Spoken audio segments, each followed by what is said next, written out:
మన దేశంలో అల్లం పంట సాగు విస్తీర్ణం 2,15,000 ఎకరాలు కాగా ఆంధ్రప్రదేశ్, తెలంగాణ రాష్ట్రాల్లో సుమారు 25,000 ఎకరాల్లో సాగు చేస్తున్నారు. ఔషధ, సుగంధ ద్రవ్య పంటగా అల్లం ప్రాధాన్యత నానాటికి పెరుగుతూ ఉండడంతో మన ప్రాంతంలో ఈ ఏడాది దీని సాగు విస్తీర్ణం గణనీయంగా పెరిగింది.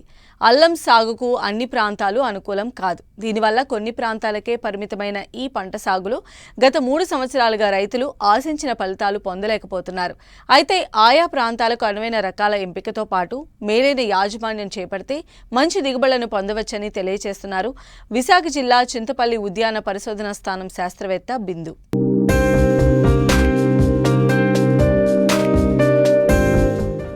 అల్లం మన ప్రాంతంలో సుగంధ ద్రవ్యపు పంటగా, ఏజెన్సీ ప్రాంతాల్లో అధికంగా సాగులో ఉన్న ఈ పంట అందరి దృష్టిని ఆకర్షించింది మాత్రం 3-4 ఏళ్ల నుండే. సాగులో అందివచ్చిన సాంకేతిక పరిజ్ఞానంతో ఈ పంట సాగులో అధిక దిగుబడుల సాధనకు మార్గం సుగమం అవడంతో పాటు గత 3 ఏళ్లుగా మంచి మార్కెట్ ధర లభించడంతో రైతులు సాగులో ఉత్సాహంగా ముందడుగు వేస్తున్నారు. అయితే అల్లం సాగుకు అన్ని ప్రాంతాలు అనుకూలం కావు. తేమతో కూడిన వేడి వాతావరణం అల్లం సాగుకు అత్యంత అనుకూలం. పాక్షికంగా నీడ ఉన్న ప్రాంతంలో కూడా అల్లం పెరుగుదల ఆశాజనకంగా ఉంటుంది. 19 నుంచి 28 డిగ్రీల ఉష్ణోగ్రత ఉన్న వాతావరణంలో పంట పెరుగుదల ఆశాజనకంగా ఉంటుంది. తెలంగాణలో మెదక్, వరంగల్, కరీంనగర్, నిజామాబాద్ జిల్లాల్లోనూ, ఆంధ్రప్రదేశ్లో విశాఖపట్నం, తూర్పుగోదావరి, కృష్ణా జిల్లాల్లో అల్లం పంటను సాగు చేస్తున్నారు. ప్రధానంగా విశాఖ ఏజెన్సీ ప్రాంతాలలో చల్లని వాతావరణం ఉండడంతో ఇక్కడి రైతులు అనాదిగా అల్లం పంటను సాగు చేస్తూ ఉన్నారు. అయితే ఇక్కడ సాంప్రదాయ పద్ధతిలో సాగు చేయడం వల్ల ఆశించిన దిగుబడిని పొందలేకపోతున్నారు. అధిక దిగుబడిని సాధించాలంటే రకాల ఎంపికతో పాటు ప్రోట్రే విధానంలో పెంచిన నారును నాటుకుని మేలైన యాజమాన్య పద్ధతులు పాటించినట్లయితే అధిక దిగుబడిని పొందవచ్చని తెలియజేస్తున్నారు విశాఖ జిల్లా చింతపల్లి ఉద్యాన పరిశోధన స్థానం శాస్త్రవేత్త బిందు. ఈ విశాఖ ఏజెన్సీ ప్రాంతాల్లో ఎక్కువగా లోకల్ రకం పండిస్తారు. దాని పేరు నర్సీపట్నం లోకల్. అది పీచు ఎక్కువగా బ్రౌన్ కలర్లో అన్నది ఉంటుంది. సో ఇది కొంచెం ఈ ఏరియాకు మాత్రమే పరిమితంగా పండిస్తూ ఉంటారు.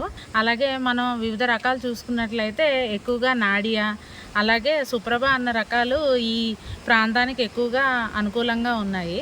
మనం ప్రధాన పొలం అన్నది తయారు చేసిన తర్వాత వాటిని ఎత్తుమడులుగా తయారు చేసుకొని మొక్కకి మధ్య 20 సెంటీమీటర్లు, అలాగే వరుసకి మధ్య 30 సెంటీమీటర్లు ఉండేలా చూసుకొని నాటుకోవాలి.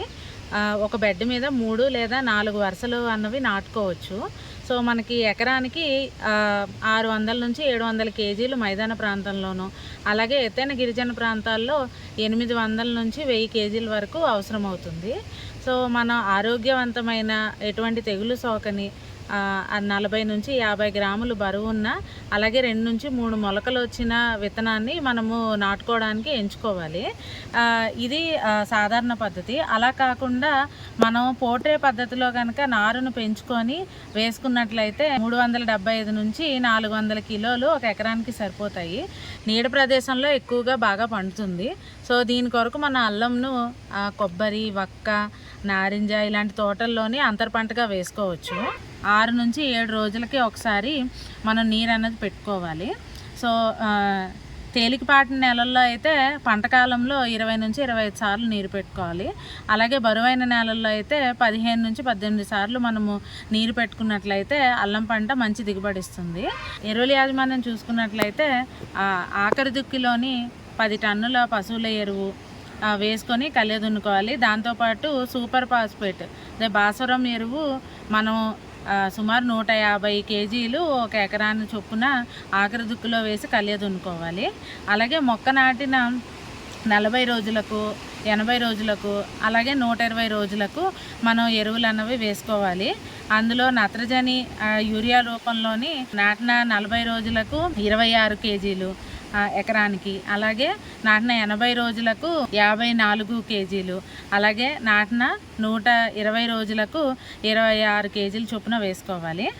పొటాషియం చూసుకున్నట్లయితే నాటిన 40 రోజులకు 20 కేజీలు ఒక ఎకరానికి, అలాగే నాటిన 80 రోజులకు 42 కేజీలు, అలాగే నాటిన 120 రోజులకు 20 కేజీల చొప్పున వేసుకున్నట్లయితే పంట అన్నది మనకి అధిక దిగుబడి అన్నది ఇస్తుంది. కలుపు అన్నది మనం నాటిన 50 రోజులకు, అలాగే 90 రోజులకు, అలాగే 150 రోజులకు కలుపు అన్నది తీసుకోవాలి. సో దీనివల్ల మనకి మొక్క దుంప అన్నది చక్కగా ఎదుగుతుంది.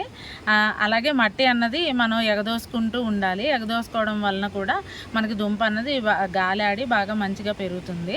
అల్లం పంటను డ్రిప్ మరియు స్ప్రింక్లర్ పద్ధతిలో కనుక నీరు పెట్టడం వల్ల మనకి సుమారు 15 నుంచి 20% దిగుబడి అన్నది ఎక్కువగా వస్తుంది. అలాగే నీరు కూడా ఆదా చేసిన వాళ్ళు అవుతాము. అల్లం తవ్వకం గురించి మాట్లాడుకున్నట్లయితే సాధారణంగా 7 నుంచి 8 నెలల పంటకాలము అల్లం పంట. సో ఈ పంటను మనము వాడుకునే దాన్ని బట్టి మనం తవ్వుకోవడం అన్నది జరుగుతుంది.